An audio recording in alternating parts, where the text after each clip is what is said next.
ఆ రోజేమో కేసీఆర్ మద్యం విచ్చలవిడిగా అమ్ముతున్నాను ఇదే కాంగ్రెస్ పార్టీ నాయకుడు ఇట్లాంటి మాలాంటి జర్నలిస్టులను చాలామంది అన్నాం.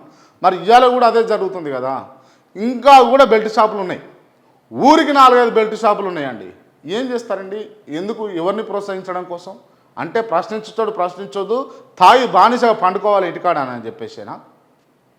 లేకపోతే మీకు అధిక మొత్తంలో ఆమ్దాని రావాలని చెప్పేసేనా? దేని గురించి చేస్తూ ఉన్నారు మీరు? సరే మీకు ఆమ్దాన్ వస్తుంది, మంచిగానే చేస్తున్నా అంటే స్కూల్ బాగా చేస్తున్నా అంటే లేదు, హాస్పిటల్ బాగా చేస్తున్నా అంటే లేదు. ఇప్పటికి కూడా నిమ్స్ దవాఖానలో బొద్దింకలు వస్తూ ఉన్నాయి, బొద్దింకలు వస్తున్నాయి.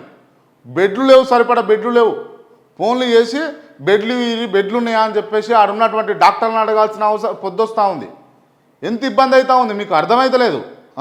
మీరు చేసేటటువంటి పనులేమో మంచిగా ఉన్నాయని చెప్పేసి మీరు ఫీల్ అవుతూ ఉన్నారు. వాస్తవానికి ఏంటంటే తెలంగాణ ప్రజలు ఇబ్బంది పడుతూ ఉన్నారు, దాన్ని మీరు గమనించుకోవాలి. రైట్, ఇక బెల్ట్ షాపులు పెడితే ఏమైంది, లేకపోతే ఇసుక దందా చేస్తే ఏమైంది, లేకపోతే ఇంకేం చేస్తే ఏమైంది అని అనుకుంటే సరే ఏమైంది ఏం కాలే అనుకుందాం. కావాల్సింది ఏంది? అభివృద్ధి కావాలి కదా, అభివృద్ధి కావాలి. లేకపోతే స్కూల్లో బల్లో లేకపోతే పెద్దగా మీరు ఎక్కడ నిర్మించారో ఒకసారి చెప్పండి.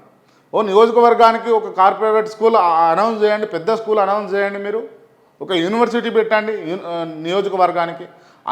ఎమ్మెల్యేలకి ఆలోచన ఉన్నదా అసలు? ఎమ్మెల్యేలకు నా నియోజకవర్గానికి ఒక యూనివర్సిటీ తెచ్చుకుంటా, నా నియోజకవర్గానికి ఒక హెల్త్ సిటీ లాగా చేస్తాను నా నియోజకవర్గాన్ని అని చెప్పేసి ఎవరికన్నా ఆలోచన ఉన్నదా? ఎవ్వరు కూడా వాళ్ళ సోయి వాళ్ళకే ఉన్నది. అరే మేము పెడితే కదరా 50 కోట్లు ఎట్లా తెచ్చుకోవాలి మేము 100 కోట్లు అన్నట్టుగానే ఉన్నది. కానీ ఎవరికి చిత్తశుద్ధి లేదు, చాలా ఇబ్బంది వాతావరణం ఉన్నది రాష్ట్రంలో. ఇటువంటి అంశాలను గమనించాల్సింది, ఇటువంటి అంశాలను వెలికి తీయాల్సింది, ఇటువంటి అంశాల మీద పోవాల్సింది ఎవరంటే స్థానికంగా ఉన్నటువంటి ఎమ్మెల్యేలు.